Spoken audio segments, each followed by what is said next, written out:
the Father, of the Son, of the Holy Ghost. Amen.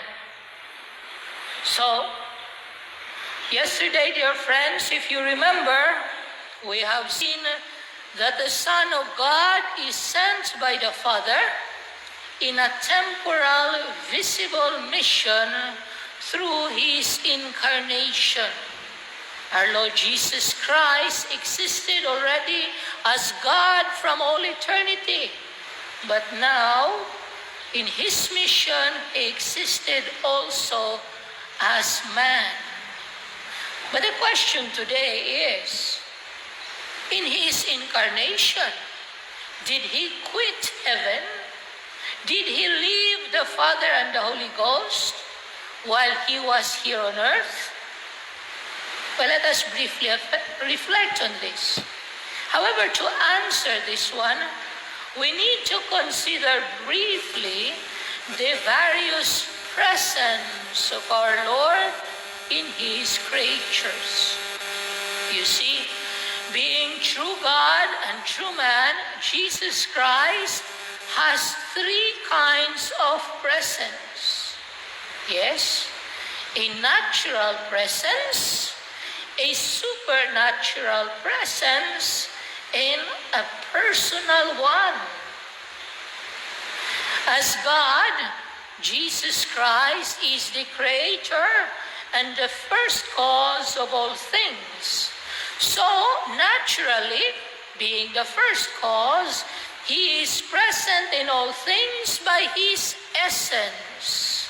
He causes existence in all things and sustains them in their existence.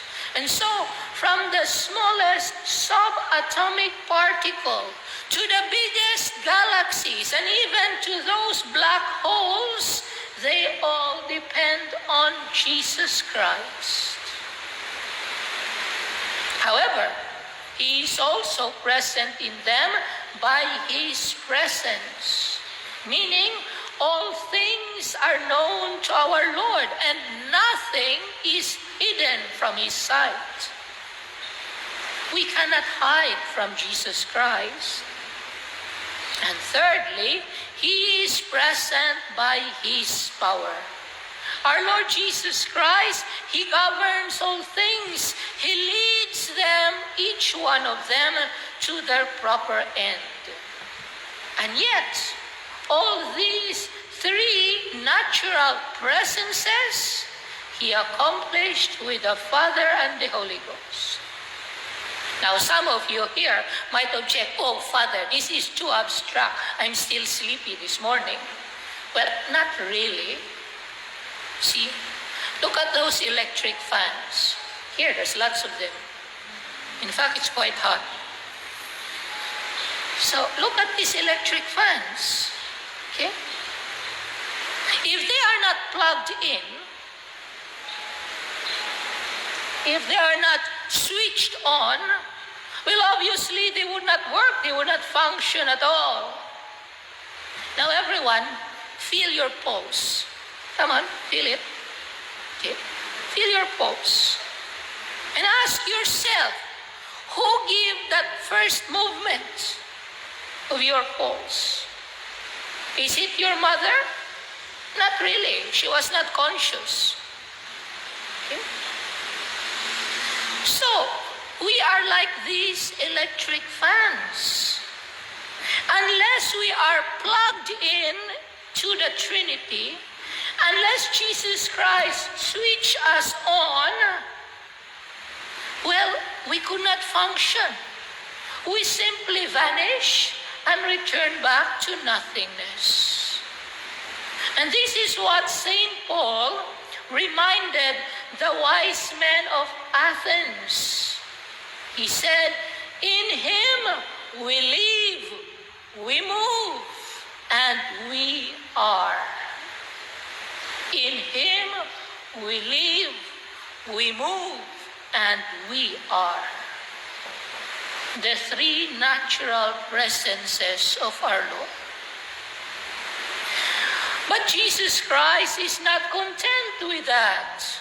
He also have a supernatural presence. And this supernatural presence, He reserved it only to the angels and men.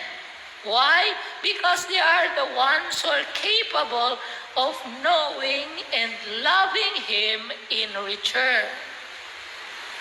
When does this happen? This happened when our Lord infuses, develops, or at the sacrament of confession, restores sanctifying grace in us. You see, sanctifying or habitual grace is our participation in His divine nature. But unfortunately, dear friends, one mortal sin is enough to make us lose this very precious gift of God.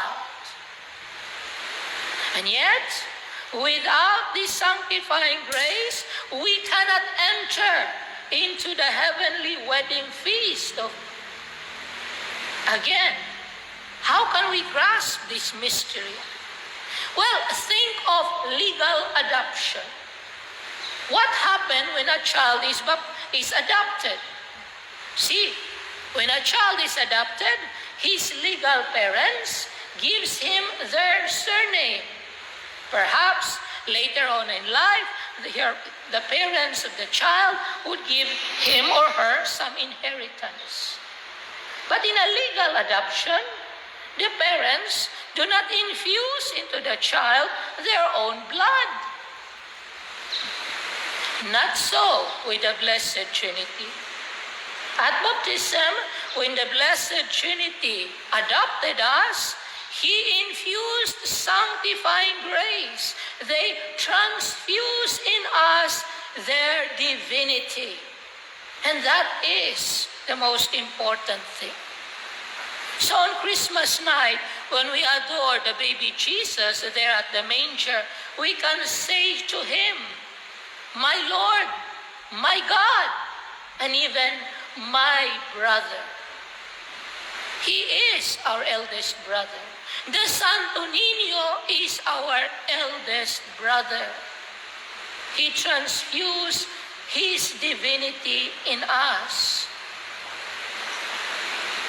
But there is a third and a very special supernatural presence, His personal presence.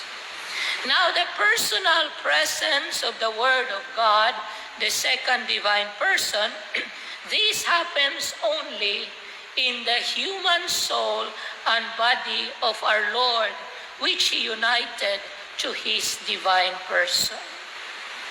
And this union, this personal presence, is made possible by the very special grace of Jesus Christ, which we call the grace of the hypostatic union. Normally, once there is a soul and a body, once they are united in a woman's womb, that soul and that body would constitute one individual human person. But that did not happen in the womb of Our Lady. Once that soul and that body was created, it is immediately assumed by the second divine persons. Indeed, the Father and the Holy Ghost cooperated in the creation of that human soul and body.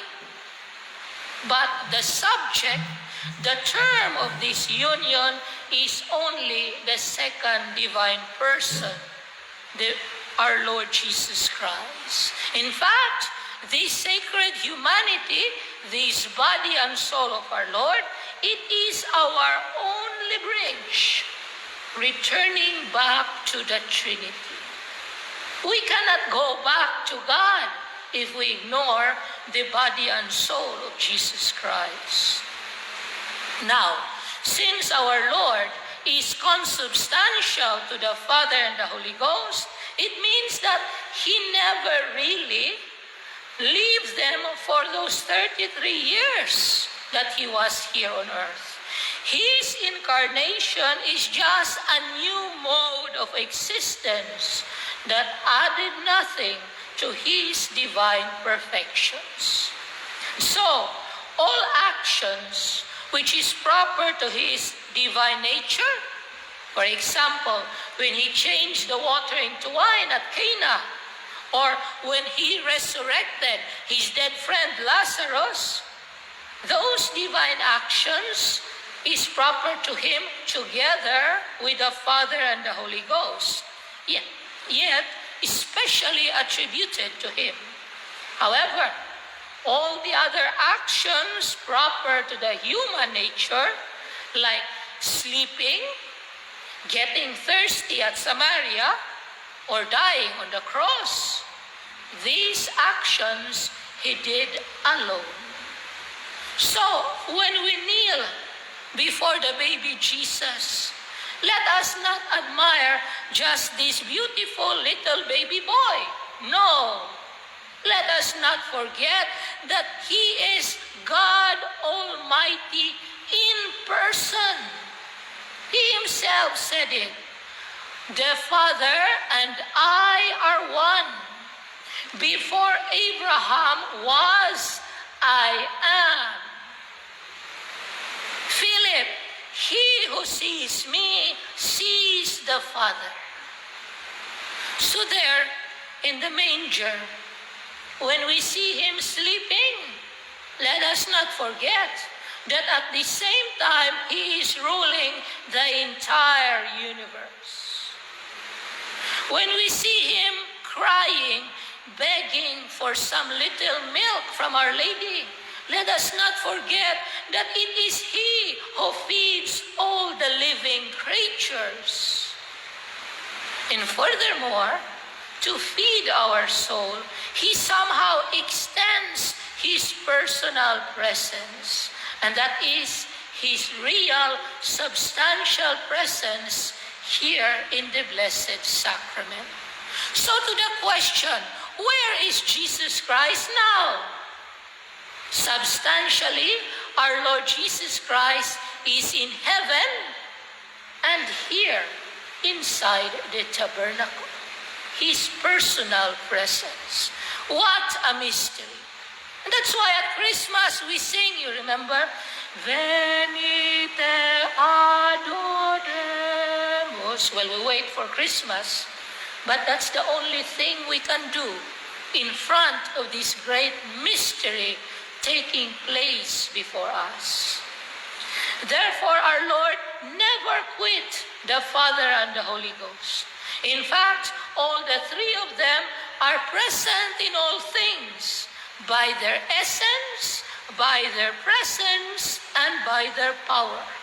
However, their supernatural presence is reserved to angels and men who are in the state of grace. And our Lord's personal hypostatic presence is only in his sacred humanity. His body and soul is our bridge back to the Trinity. So all the proper acts of his divine nature, he accomplished it with the Father and the Holy Ghost.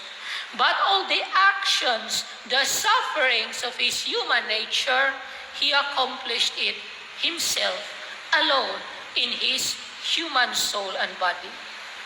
So, with the Father and the Holy Ghost, Jesus Christ saved us first from nothingness and inexistence. Just as those electric fans, they will not function without electricity. And yet he saved us a second time, dying on the cross.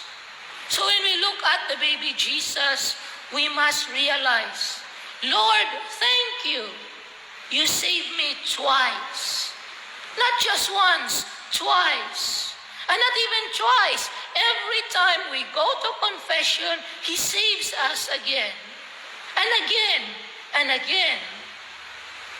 So, may the Blessed Virgin Mary strengthen our faith in the divinity of our Lord Jesus Christ, his Son, so that we may live according to his various presences and be able to see him face to face in heaven, whom in a few moments we receive hiding inside the little host. In the name of the Father, of the Son, of the Holy Ghost. Amen.